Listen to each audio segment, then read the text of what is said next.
Well, good afternoon, good evening, or good morning, depending on where you are in this world, and welcome to today's DevOps.com webcast. I'm Charlene O'Hanlon, the moderator for the event, and I welcome you.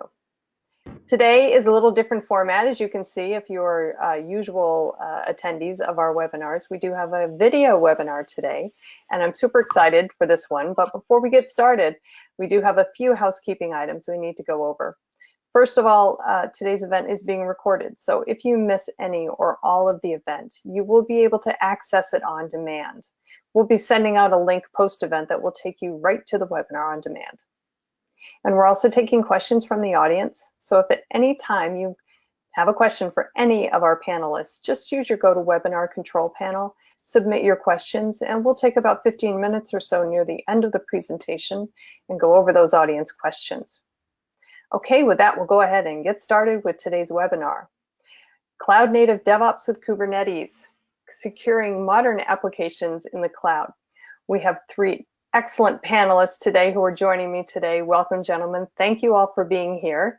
We have Todd Morneau, who is, I probably killed your last name. Did I kill your last name, Todd? Oh, that's perfect. Oh, awesome. All right, great. So you're Director Product Management at ThreatStack. We also have off camera, but always in our hearts, John Arundel, who's Cloud Native DevOps Consultant. And we also have Justin Dominguez, who's a DevOps engineer at carezone.com. Again, welcome to you all. Thank you so much for joining me. I know, Justin, I think you were going to get us started, or was it Todd? Todd, you were going to get us started? Yeah, I can take it. Sure. Okay. Jump into the next slide. We'll skip the formal intro. All right, very cool. So part of the reason why we're here today is that, as some of you may know, ThreatStack is a security company, and one of our big goals is to secure infrastructures in transition. And infrastructures in transition might be your journey to the hybrid cloud, the public cloud, or even a private cloud. All of these contain new technologies or nascent technologies that are rapidly gaining adoption. For example, containers and Kubernetes. So those are hot topics on everyone's radar in the IT space right now. Kubernetes, for example, is an orchestration tool, and that's what we're primarily going to talk about today with Justin and John's book. And what we wanted to do is highlight the fact that as you're exploring these new technologies, you have to be very cognizant of security and how it plays a role in how you set up and deploy these environments and how you run your infrastructures. Obviously, ThreatStack always wants to maintain visibility into all these new technologies and provide our customers with all the tools necessary to properly secure them. So that's what we strive to do. But the focus of this conversation is really to talk about Justin and John's new book and understanding how they view security in the lives of Kubernetes users. Super, super. All right, great. So yeah, as Todd mentioned, John and Justin have a new book coming out. It's called Cloud Native DevOps with Kubernetes. And so I'm hoping you guys can tell us a little bit about the book and why you decided to write it in the first place. Thanks, Charlene. So yeah, so I'm John Arundel. I'm a consultant. My firm is called Bitfield Consulting. That's why I'm Bitfield on Twitter. Just a name I made up. I've been consulting for about 20 odd years, but I've been giving people advice for about 46 years. But it's just recently I've managed to persuade them to pay me for it. I've also written a fair few books over the years, including a few about Puppet. And I think Justin will introduce himself in a minute, but Justin and I work together at Carezone on Kubernetes and container stuff. And when we first started doing that, I was pretty ignorant about the whole thing. And I was kind of like, yeah, I've heard of Kubernetes, but what is it? I'm like a bit embarrassed to ask, what actually is it? What does it do? What's it for? How do you use it? I guess I kind of know where I am with servers, been managing servers and websites and things for a long, long time. So Kubernetes, do we still have servers? I mean, you hear about serverless and like where do containers fit into this? So I was pretty puzzled about the whole thing. And I thought I'd really like to just grab a book, that explains the whole thing in very simple language, So you want to get stuff up and running with Kubernetes. Where do you start? What do you do? Where do you go? But we couldn't find one. And so eventually Justin and I thought, well, we're just going to have to write it. And That makes sense. I'm pretty used to writing books, but I didn't know anything about Kubernetes. So Justin is the technical expert there. So I basically said to him, just keep telling me stuff and I'll write it down. And then when you're finished, we'll be done and we can ship it. I don't know if I'd consider myself an expert, but yeah, my name is Justin. So I've been working kind of an operations engineer role in various software companies for the past 5 or 6 years or so. I feel like my career has basically been what's happening in the broader industry of people moving to public cloud, moving to containers, microservices, kind of all the latest trends that have been happening over the past 5 or 6 years. And I've mostly just been in sort of the implementation role at various startups and mid-sized companies. So, very involved in building new apps on Kubernetes, transitioning legacy apps to Kubernetes, things like that. And a lot of it is just figuring it out as we go. The current role, we've been running Kubernetes in production for a few years, both migrating legacy apps and spinning up some new apps. So it's a lot of the book is kind of our experiences and recommendations, all the way from like, what is a container? Should you use it? Why? How do you use Kubernetes? And then, I think another important part is, where does security fit in? And I think, as we'll talk more throughout this webinar, it's throughout the whole process. Security is not a bolt-on add-on that you think about after you've shipped your product. Like, okay, now let's think about security. Like, in the new world, it's really has to be baked into every part of the process. Yeah, that's a great point, actually, because when we were kind of planning out what should be in this book, we started out by saying, well, what questions do we want answered? We want to know, how do you get Kubernetes? How do you install it? How do you deploy apps to it? How do you handle stuff like config? What about secret data? Monitoring, all of that. And hey, security, that's a thing. We need a chapter on security. So where is that, like chapter 8 or 9 or something? You're well through the book before you started talking about security. And we realized that's just not going to fly, because everything I just said, security applies to that too, in the way that you set it up, in the way that you configure things. You actually have to have that in the back of your mind the whole time while you're doing all that stuff. I think one of the key security concerns with Kubernetes is that part of its magic is that it orchestrates at a level where it can auto scale, it can spin up new clusters at will, and if you make a mistake in one cluster, then it auto scales, that proliferates across your environment, and that can be a big problem. So you really have to, as your booklet describes, be aware of all the pitfalls that could be gotchas, like securing your etcd and making sure that you use role-based access control in the proper ways to make sure that you do it right kind of the first time as you set up your environment and you set up your new containers to run, and make sure that you set a good place to start from, so as you build out your environment, it proliferates naturally, the security proliferates naturally.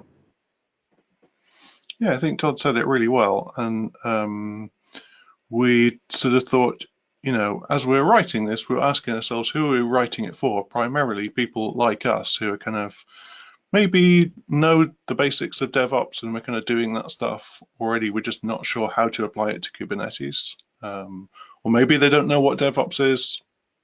They're new to that, new to the cloud, new to containers. We want to kind of bring everybody up to the point where we can talk about this stuff. But there are also going to be people who are, super experts on this stuff, been doing it for years. Maybe they've added stuff to Kubernetes themselves, so they really know what they're talking about. And we kind of don't want to embarrass ourselves in front of these people. So we made a very smart decision, I think, which was, instead of just writing about what we know, ask people what they know. So Justin, as a huge networker and been really great at getting out into the community and talking to people and things like Seattle DevOps. And he just seems to know everybody who matters in every company, in every community, and he's got their views. And we also sent, we asked for people to sign up to be beta readers for the book, so we could send out draft chapters to them and they could let us know what they thought. And that turned out to be a fantastic idea because we have over 100 brilliant beta readers, and they've sent us so much good stuff. You know, they've said, you missed out a bit here, you need to talk about that. The way you've done this is fundamentally wrong. You know, you definitely shouldn't do this. You need a whole new chapter on something else. And they also sent us a million questions. You know, everything that they want this book to answer. And security was one of the biggest headings in that. People were just saying, how do we make sure our Kubernetes setup is secure? And then when we're designing stuff to run in there, how do we do that securely? And we know about traditional things like, you know, malware scanning and permissions management in Linux and all of these kind of things. So how does that work in cloud native world? We've tried to answer some of that. Yeah, I think it's such an important topic, and I think it gets asked a lot more. You know, how do I make my application secure? Probably more so now than ever. It's tied a lot to the complexity of applications these days. You know, things are very distributed, very reliant on upstream and downstream services. A lot of times you're depending on services you may not have control of, you know, if you use hosted providers or whatever. And so people kind of throw up their hands and say, well, like, am I secure? It's like, well, it really depends on a lot of factors. And I think people are coming more and more to terms with the possibility that the answer is probably no, you know, like not always. So you have to be aware of the things you can control and kind of what types of best practices you can implement to make yourself as secure as possible. And hopefully, you know, deal with things in a sane and quick way when things happen, you know. Yeah, I mean, the tenets of security, in my opinion, haven't changed at all. You know, whether it be an on-premise stack of servers in your data center, which sits in the locked room in your building, or in the cloud, things you need to be able to do is monitor them effectively. So you need visibility, and then you also need to be able to make changes from wherever you are that will help if you do detect something, right? So those sort of fundamental cores of security, which you touch upon in your book, and how to enable all that stuff and how to configure it all correctly from the get-go, are great. You just need to make sure that whatever tool set you choose to deploy also give you the adequate visibility into what you need to see.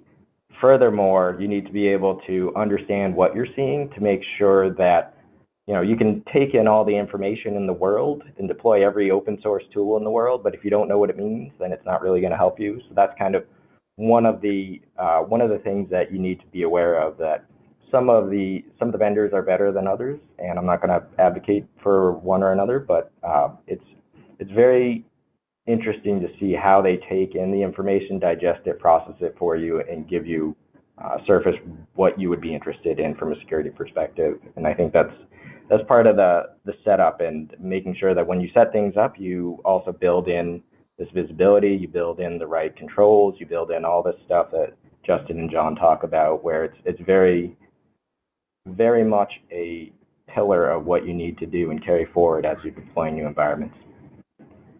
Yeah, it's a great point. I think, you know, this is something we've said in the book as well. This stuff is not magic. You know, there isn't some special way that you do security in Kubernetes that's different to normal IT. It's basically the same stuff. You know, if you run a bunch of Linux servers, you would say, well, who's got access to those servers and who has permission to do what on them? Are there ways that people could get access to them who aren't supposed to? You know, can they find out information about them which we don't want them to know? And when we deploy stuff, you know, how do we know that the software we're writing doesn't have security flaws in, and the third-party stuff that we're using, or the base images that we're using, don't have big problems in? And we also need to scan those servers to make sure, you know, nothing's happening on them that's not supposed to happen, or that things are being uploaded to them that shouldn't be. or the software being modified or compromised in any way. Well, it's all exactly the same in Kubernetes, just different underlying infrastructure, but same principles, right? Absolutely. But what about, we're talking about the technology today, but what about kind of looking forward? I mean, this is changing so quickly. I mean, I don't even think a year ago we were talking about Kubernetes and certainly not, securing Kubernetes. And so pardon the pun, but, we're talking about a shelf life of a book. Are you guys already thinking about where you go from here, what the next chapters are going to be, what the next iteration of the book is going to be? Justin? Yeah. Sorry. Yeah, it's a very good question, actually. I wish you hadn't asked it. Sorry.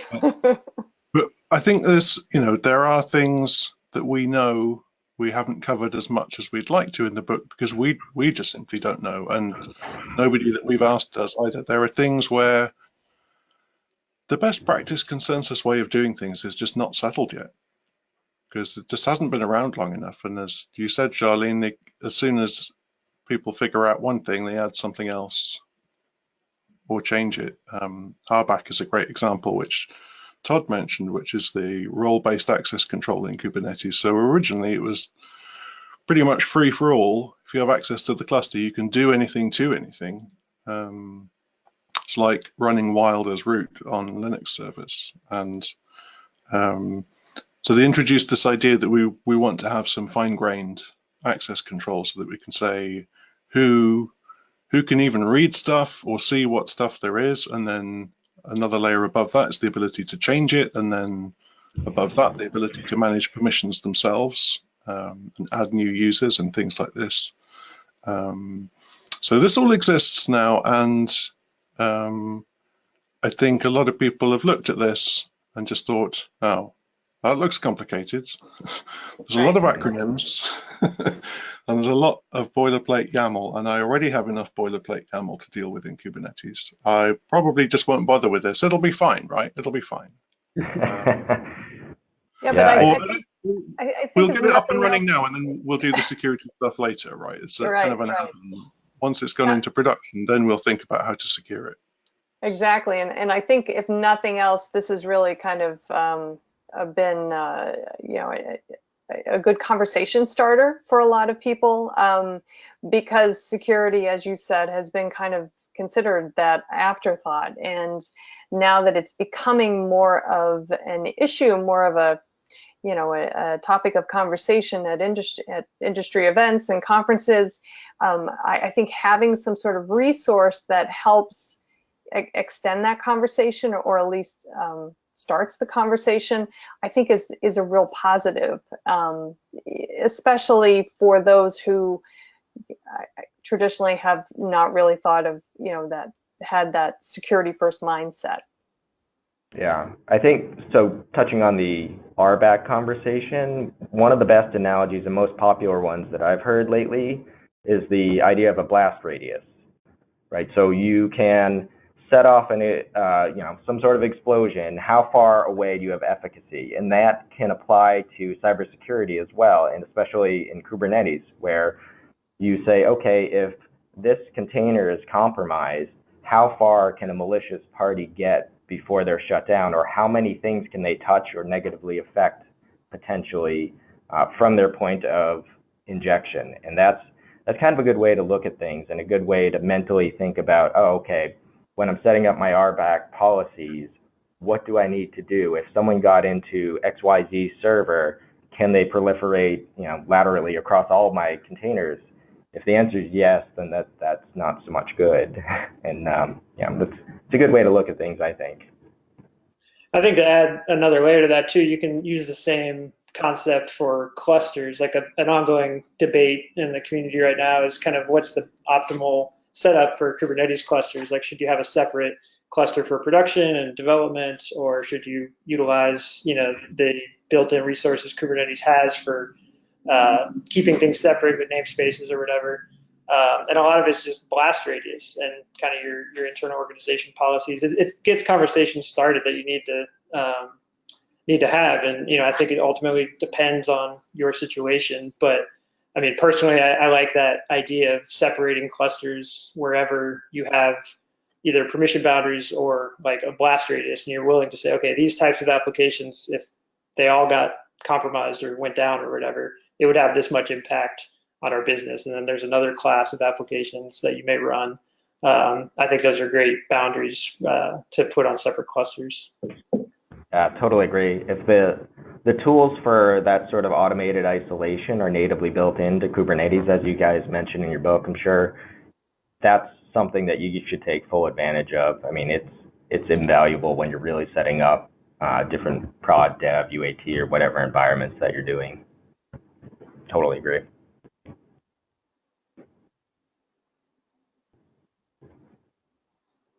So I want to just point out to the audience that you can actually take part in this conversation if you have a comment or a question about in the book itself or anything related to the conversation here. You see some Twitter handles there on the screen. Feel free to tweet out your question or your comment. And we are looking at the Twitter feed, and hopefully we can share some of those comments or questions throughout the webinar. Also, if you have a question, you just want to send it through the GoToWebinar control panel, feel free. We're monitoring that as well. And like, as I said before, we should take probably about 10 or 15 minutes near the end of the presentation and go through the audience questions. I think just the idea of having the conversation about security in Kubernetes is an important one because one of the sites that I manage in addition to DevOps is Container Journal, and I know that is I see the conversations that are happening on that side, and people are they're confused about security with containers, and I think it kind of follows the path that security and DevOps has taken, the DevSecOps path, and I think they're trying to figure out how to make it work seamlessly. I think anything that kind of helps them, gives them good advice to make that happen, I think is a real positive step. I think that's right. Go ahead, John. I was just going to say that it's really interesting that when we started writing this book, we're thinking primarily of engineers like us doing DevOps stuff and getting down to the technical nitty-gritty of how to actually do stuff in Kubernetes. Not how Kubernetes works, because there are fantastic books that explain that to you. But the point is, you don't really need to know most of that stuff unless you're working on Kubernetes or you work at Google Cloud or something. The main thing is like for ordinary folks trying to run a website or a service, how do you actually do that? And we wanted to get past the blog posts that, and the 101s and tutorials or the conference talks that say Kubernetes is awesome, this is what you do, you press the button and then it's all up and running. And they kind of seem to skip over the difficult parts. Because if you've ever had this experience, you get home and you think, this is great, I'm going to do this. And you try it out and then you're like, so what do I do now? How do I actually do it? And we really wanted to just, solve the problem that we had figuring that stuff out. But we started to hear from more and more people who are not primarily engineers, and they're more like technical leaders, managers, executives, VPs, that kind of thing. And they're like, look, we've heard about this Kubernetes stuff and everybody in our company is talking about it. Please give us some information that we can use. Tell us what we need to know about it from a management point of view. And one thing that we've tried to do is give them, not give them all of the technical details, but give them enough so that they can have an intelligent conversation with their engineering people and say, are you doing this? Are you doing that? How are we doing? What, I understand there are these choices that you can make. How are we going to decide on that choice in this organization? That kind of thing. And security is a big part of that because that's going to be the first question that any executives ask when people are talking about a Kubernetes implementation. So I think if you said to them, don't worry, there's an engineer here who's super well up on all of the technical insides of Kubernetes, and she's got it covered, so just don't even worry about it. I don't think they'd be very pleased with that. So I kind of want to see something myself, you know. I want something that I can look at. I want to have some visibility of what's going on in the cluster and in our distributed systems from the security point of view. And it's not like you couldn't build that. You know, you can obviously, you could build container scanning and admission controllers and things like this and glue it all together and put a nice web interface on it, but it would take a super long time, and what you come up with would not be as good as ThreatStack or, you know, other products are available, but Todd's right here, so. What's the point? It's just not worth your engineering time to do that stuff when the problem's already been solved. Yeah, that's a pretty common theme, I think, throughout the book, and something I've personally experienced is like, it's this whole run less software philosophy that people have talked about in other communities. So just focus on the things that you're best at, your product, your business, and anything that's tangential to that, you're probably not going to do as well as other places. So if you're trying to run your own highly available Kubernetes cluster, it's going to be a lot of effort, a lot of engineering, especially to make it secure, to make it up to date, and all with scaling best practices and things. So if you can, you know, use a hosted provider.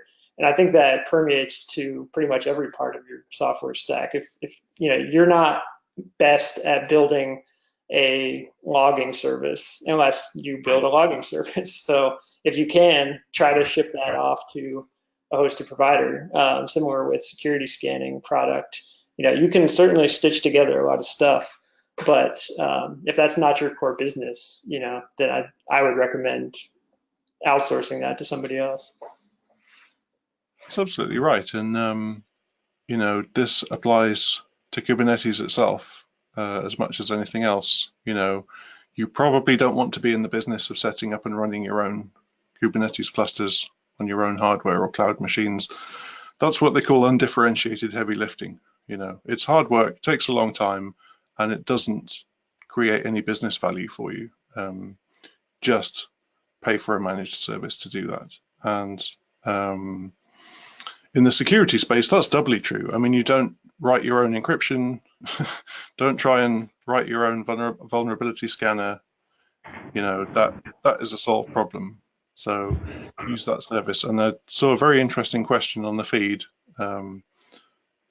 Somebody asked, how much can we trust containers? Can we trust public containers?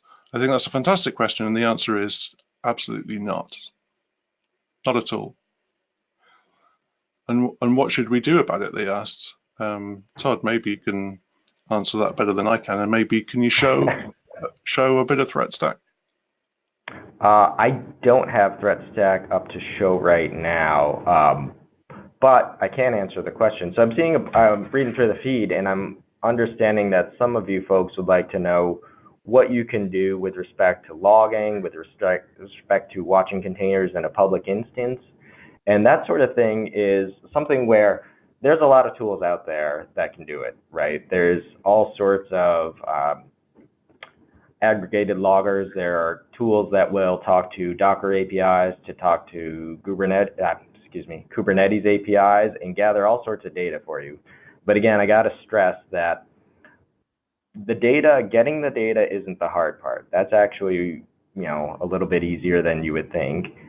Aggregating the data and making sense of the data is the differentiator that some providers provide, and that's what you need to be aware of. That if you're going to go through your logs, what are you looking for? You know, everyone's looked at a JSON log file. It's just a stream of never-ending junk, and if you don't know what you're looking for, it's not going to do you any good. Same goes through with containers, right? When you get information around from the Docker API, say, of all the file changes or all the connections to and from containers, what are you really looking for? And what some of the better vendors out there tend to do is anomaly detection and rules-based detection, where it's not like a black box where they say, oh, well, don't worry, we're just going to secure you. You can actually go through and say, oh, okay, we have this alert based on this rule firing, based on this tangible action, and that's sort of where I put my ground truth where you say, okay, I understand what they're looking for, I understand what's covered, and I understand why these alerts are coming in and what I can do about it. And that's kind of where I think is the sweet spot in the market right now, as containers are gathering momentum and Kubernetes is gathering momentum.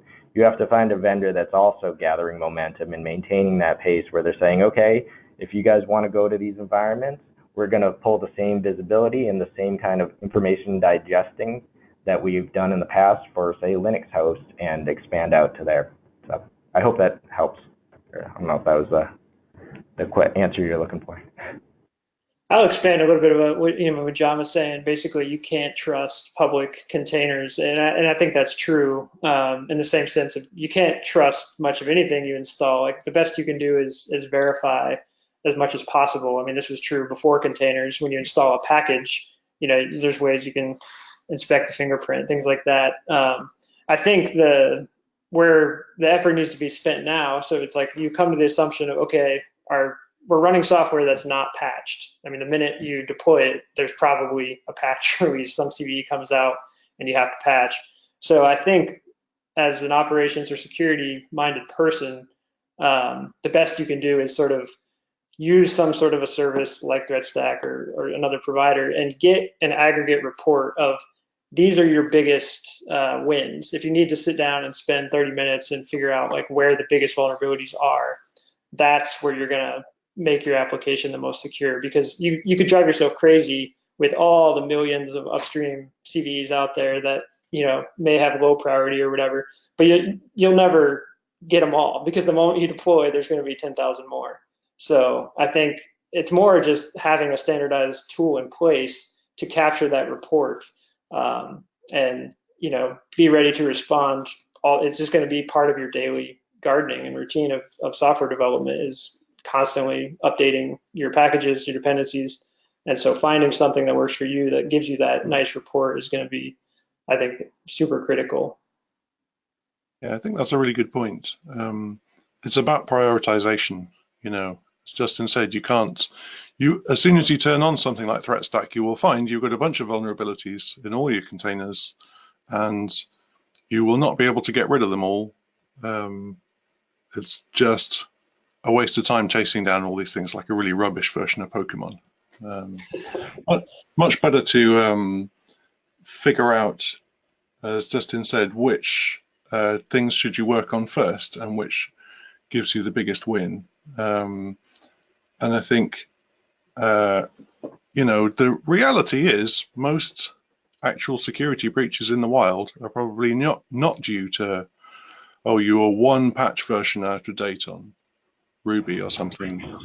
It's more like, somebody left your Kubernetes dashboard totally unsecured, and I'm looking at Tesla, and and I know exactly how that happened. I mean, I don't know, but I'm sure what happened was people were saying, let's just get this up and running because we don't even really know if we're going to do this yet. We just need a proof of concept we can show someone. So we get it up and running, great.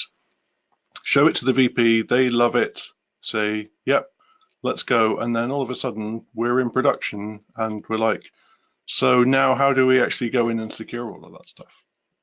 We know people have been doing all sorts of different teams have been running experiments, trying things out, trying to migrate their apps to Kubernetes and set stuff up. You cannot have one team or one person gate all of that activity, otherwise it just won't happen. So you have to let people run free and wild and figure stuff out. And then at some point you have to say, right, now what do we have? What's actually out there and what kind of state is it in? Absolutely. There's entire search engines like Shodan that malicious people use every single day to find unsecured or base password deployments, and they can just get into your environment if they get to etcd, or if they make themselves a super user on a Linux box, they can wreak havoc. So it's a great point. Yeah, what's up with those people? So what do you think is kind of the biggest impediment then to incorporating security into the process. I know this is kind of a more general DevSecOps question, and there are a million different reasons why it doesn't happen organically. But do you think fundamentally it's a question of companies treating security as an afterthought in everything, or in all corners of their organization, or do you think there's some sort of territorial thing involved in between developers and security guys, and nobody wants to give up their territory per se? Yes to all of those. Yeah. Yes, okay. I agree. Kind of goes back to the age-old debate of security is over here on one side and DevOps or development's over here. Right. And to do things develop quickly, security is often looked as an impediment in the way of getting things done quickly, because there's hoops you have to jump through. There's certain things you have to set up properly to get a secured environment going, but that slows down a developer. So it's all about, at the end of the day, it's about usability. Really, it's about understanding how to build in visibility, as Justin and John's book says. Build it in from the get-go, so you don't have to think about it, and it will naturally proliferate. And your security people will kind of get off your back a little bit and say, okay, we have visibility in your environments. As they spin up, we're good, and they kind of learn to live with each other in a happy medium way. So, but there's no way now to incorporate security without some sort of drag on the development side. So, how do we kind of get to that place where everybody can be happy? Or is that an impossibility? I don't think it's an impossibility. I think it's a happy medium where life is compromises, where your DevOps team learns to outfit their environments in a certain way, then everyone will just naturally get used to, okay, when we spin everything up, there is a agent sitting over here that is doing our security monitoring, and that will automatically auto scale with our environments. Or if we deploy a new environment to do some dev testing, the agent just sits there and it hopefully stays out of the way, and everyone gets what they want, where you get visibility into what the developers are doing without being overly intrusive. So I like, maybe I'm being overly optimistic, I like to think there's going to be a happy medium in there where everyone comes away happy.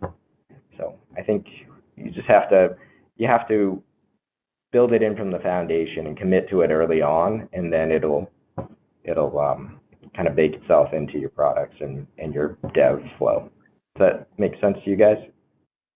Yeah, I mean, part of it is like security has to be considered just as important of a feature as what it does. And so if everyone in the organization has that sort of mentality, then the friction doesn't feel as cumbersome or whatever.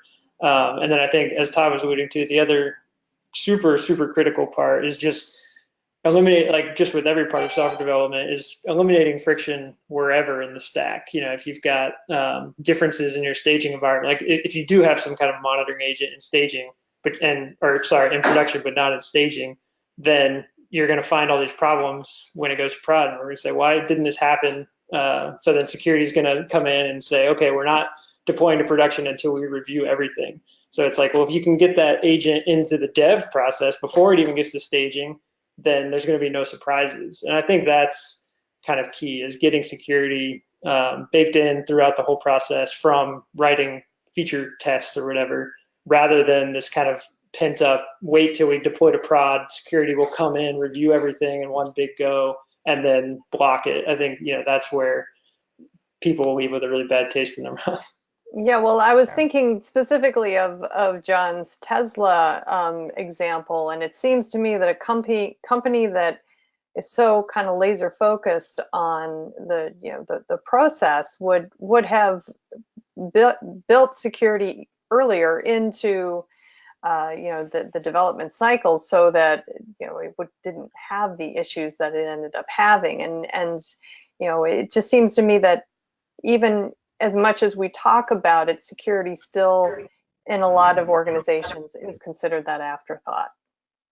Yeah, I think that's right. I'm not calling out Tesla, by the way. I'm sure there's a million unsecured Oh Kubernetes yeah, dashboards out yeah, there, but nobody's interested yeah, in those. They're yeah. interested in Teslas. Right. And I think you said it very well, Charlene, when you made the point that this is fundamentally a people problem. You know, all these problems boil down to people problems at the end of the day. We can do everything technically and it's all wonderful. But at the end of the day, it actually has to be implemented by people, and it's about how you handle that within your organization. You know, if you have the security team, their job is to be the bad guys and the policemen and to say to everybody, well, you're getting this wrong. You know, you've done this wrong.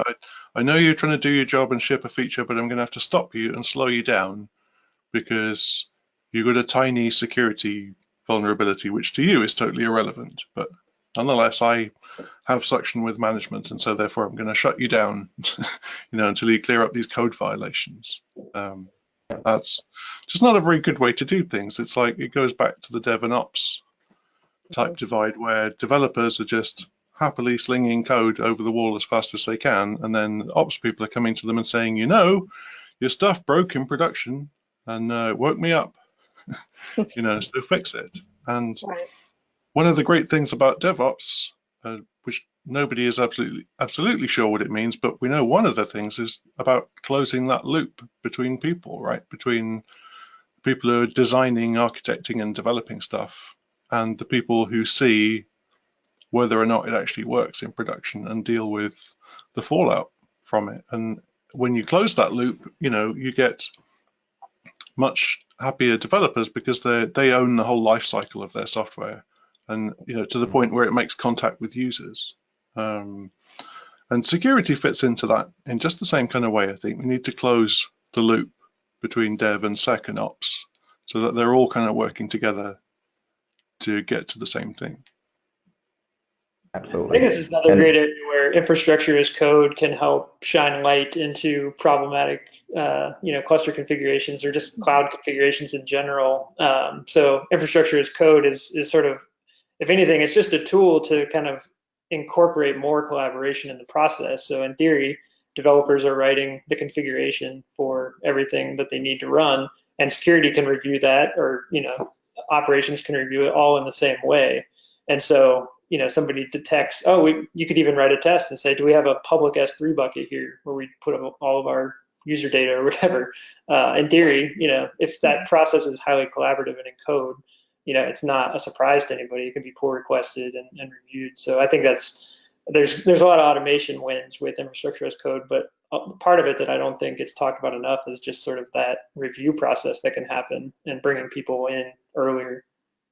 So what are some of the kind of the more practical strategies then that companies can take? Because I mean, it's great for us to sit here and talk about, how the process is I won't say broken, but is an imperfect process. But what are some of the key takeaways that they can think about then when they are trying to bring security into kind of the Kubernetes environment, and what are some of those kind of, if you were like one or two things that you could tell people, this is going to help you out a lot. I mean, what would those things be? I think I always fall back on the core of trust but verify, right? So inherently, everyone working at a company is trying to do the right thing, hopefully.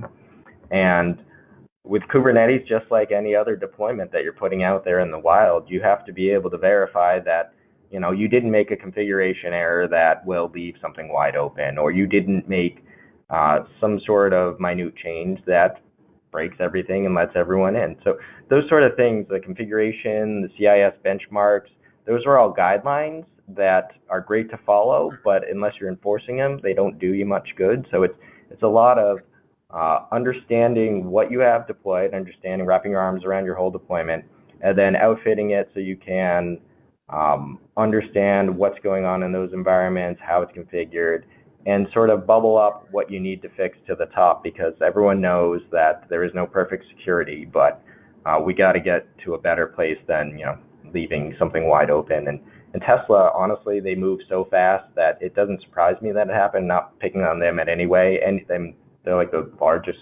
startup in the world. So everyone in a startup environment knows that you move as fast as you can, and no one's infallible, no person's infallible. So you're bound to make a mistake.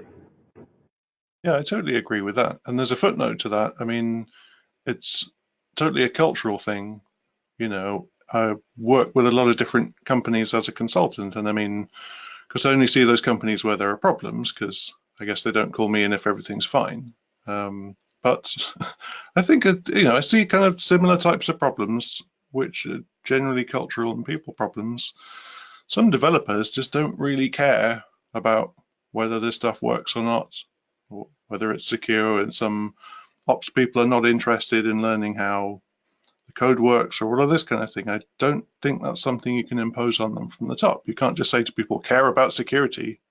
That's an order. Like, it just doesn't work. I mean, you don't have the police going up and down the street knocking on doors saying to people, hey, you left your front door open and unlocked. You need to shut that. And the people are like, it'll be fine. We all secure our own houses because we care about our stuff. So, the question is, how do you get people thinking like that in development? Sure. And in some cases, it's not even going to be a configuration error. You could do perfect code, perfect configuration.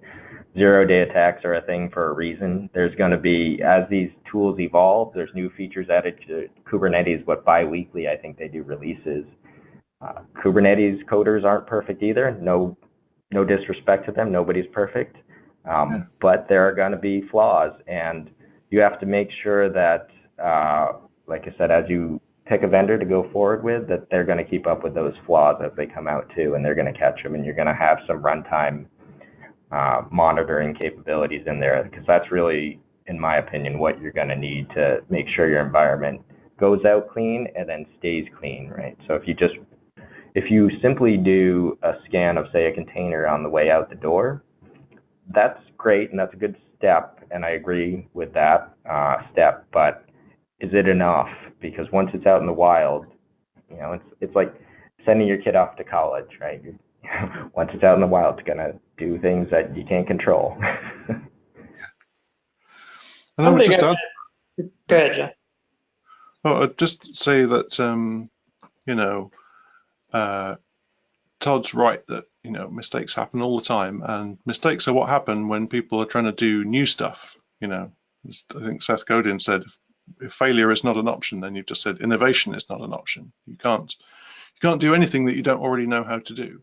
So how are you going to learn? The point is, what happens when things go wrong, and how do you learn from it?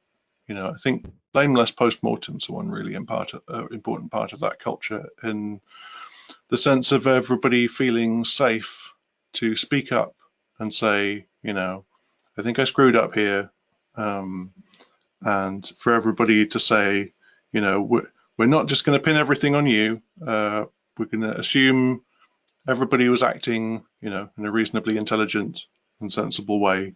But mistakes happen. So how do we architect the system to make that less likely? And if mistakes do happen, limit the blast radius, as Todd puts it, and actually learn from that. I think, again, that's not something you can just declare. You can't just say, we're now going to have a culture of blameless postmortems. You have to introduce it very gently and sell people on it individually, one at a time, and get total management buy-in for that. And that kind of cultural change doesn't happen overnight, and it's not something you can buy. It's not a product.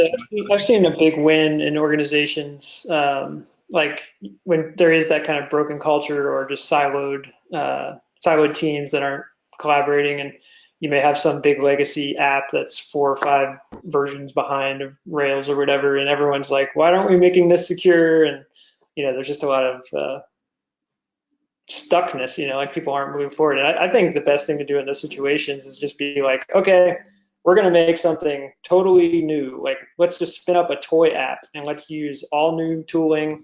I've done this at 3 or 4 organizations actually, and it's just running a Hubot. So it's like spin up a Hubot in a container in Kubernetes and instrument all new, monitoring, security, whatever, And then we would have like a weekly meeting about how's the deployment of our Qbot going, like, and treat it like a real app, but it's basically just a toy.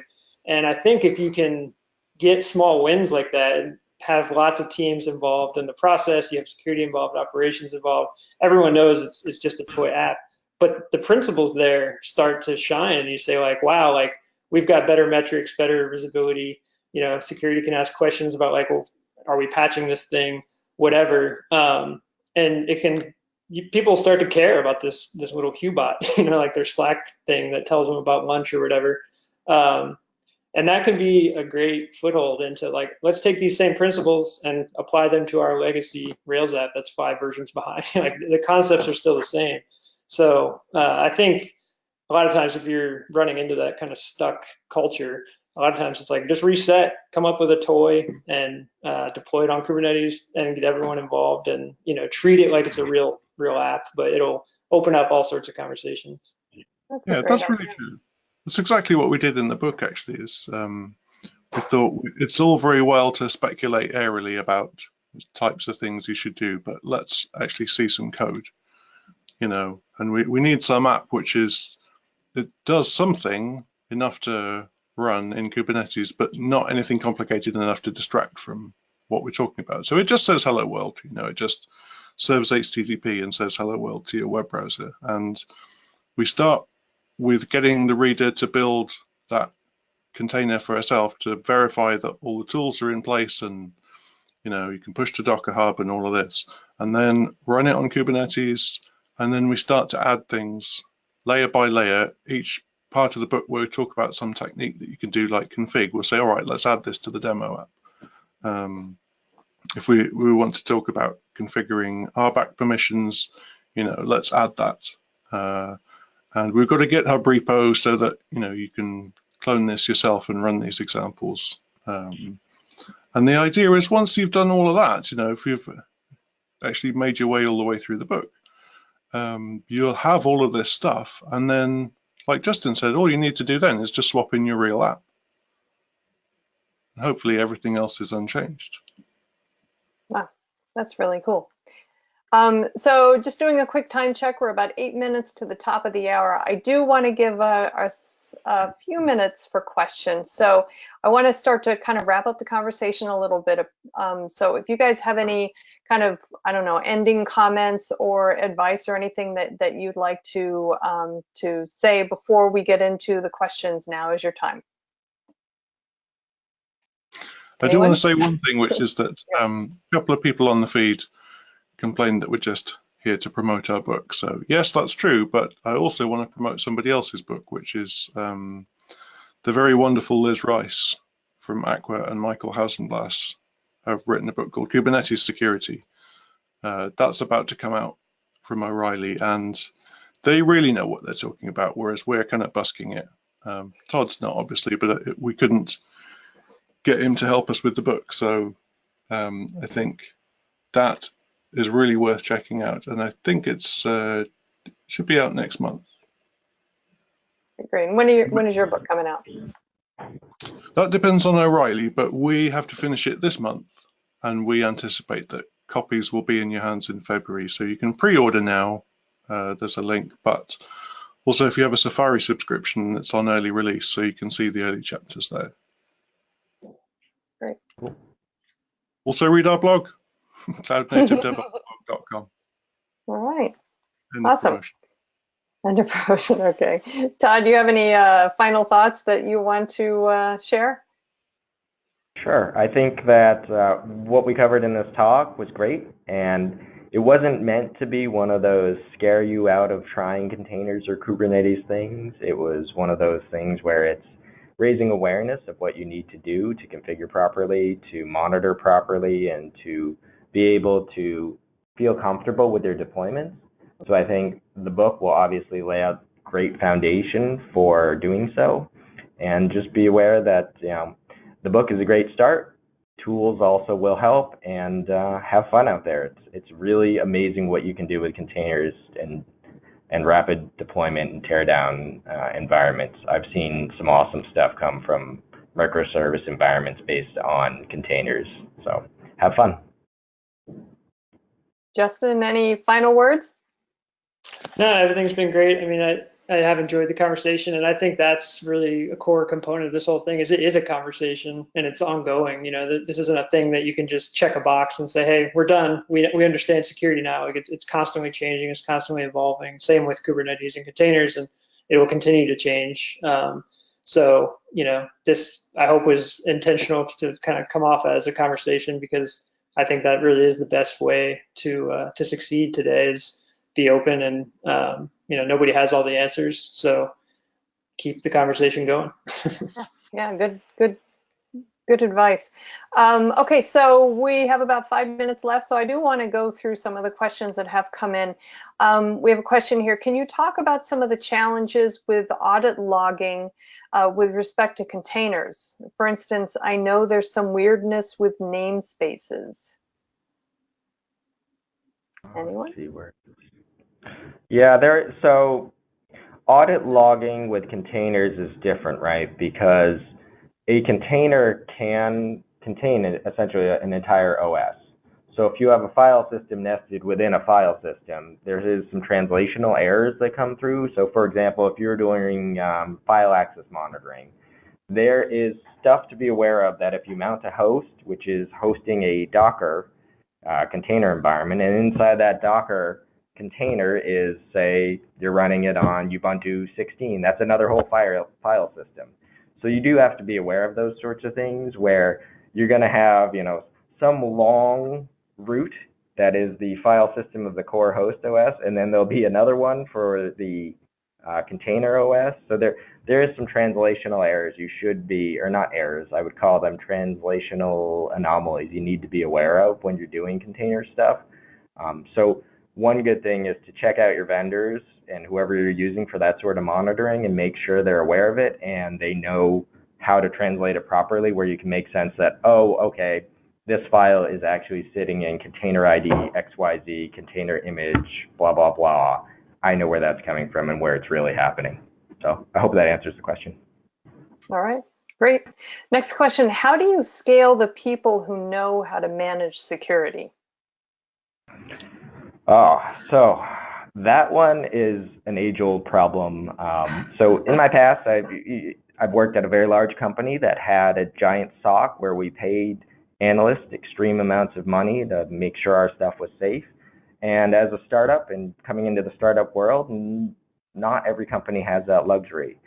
So that's where you need to heavily rely, as John said, on your vendors, and make sure that whoever you choose has the ability to kind of be that first line of defense, that security expert in your organization for you, and you can trust them to, say, develop reports or some kind of alerting mechanism that is something you're comfortable with, where you can say, okay, I know that these are the highest severity and the most important things in my environment, and these are the things I need to take care of right away, as opposed to some of the less important things that if you don't know, if you're not skilled in the art, you might not know that they're less important. So it's good to, you know, be aware of that sort of triaging and leveling up.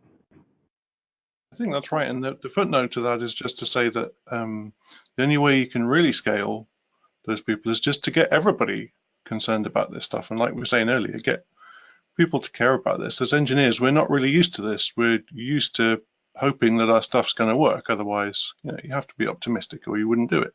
But we have to kind of stop and put a different hat on, probably a black hat, and just think, you know, how is this going to not work? What vulnerabilities are there, and try and attack your own stuff and get everybody involved in that. You will find trouble if you go looking for it, I can guarantee you. Well, you could say that about anything in life, really, but that's another conversation for another time. Okay, I think we have time for one more question. Is there some place where somebody can see a hands-on demo or visual of, you know, the whole kind of securing modern applications in the cloud process? Sure. Well, this might be selfish, but you can absolutely reach out to ThreatStack, and we'll be happy to give you a tour of our platform and what we can see, what we can't see, our CSOP, which is essentially taking a SOC and scaling it out to take care of all your security concerns for you as a service. we're happy to do that. So feel free to reach out to us. Otherwise, take a look out and see what's out there and understand if what you're buying or what you're looking at truly does meet your needs and truly will scale with where your business wants to go. I think another great resource is, I just had to search for it real quick, but there's a weekly security newsletter that you can subscribe to. It's just securitynewsletter.co, but I really like the format because it is kind of a lot of news articles about what's going on, but they also will talk about, companies that have had issues and share the postmortems and things like that. So I think it's awesome to just be transparent about that stuff, because that's a great way to learn, is just see real world examples of struggles people have had. Awesome. Great. Well, I'm looking, we're at the top of the hour, so I'm going to have to close out our question and answer period. But gentlemen, thank you so much for having the conversation with me today. It was very enlightening, and judging from the questions we got, I know the audience got a lot out of it also. And so I do want to remind the audience that today's event has been recorded. So if you missed any or all of it, or you just want to listen to it again, you will be able to access the webinar on demand. And we're going to be sending out an email to you that it contains a link to the webinar so you can access it. Also, the webinar is going to be living on the devops.com website. So you can always go there, go to the webinar section, click on demand, and it should be right there waiting for you. We have a ton of other webinars there on the site as well. So take a poke around. Hopefully there'll be something there that piques your interest.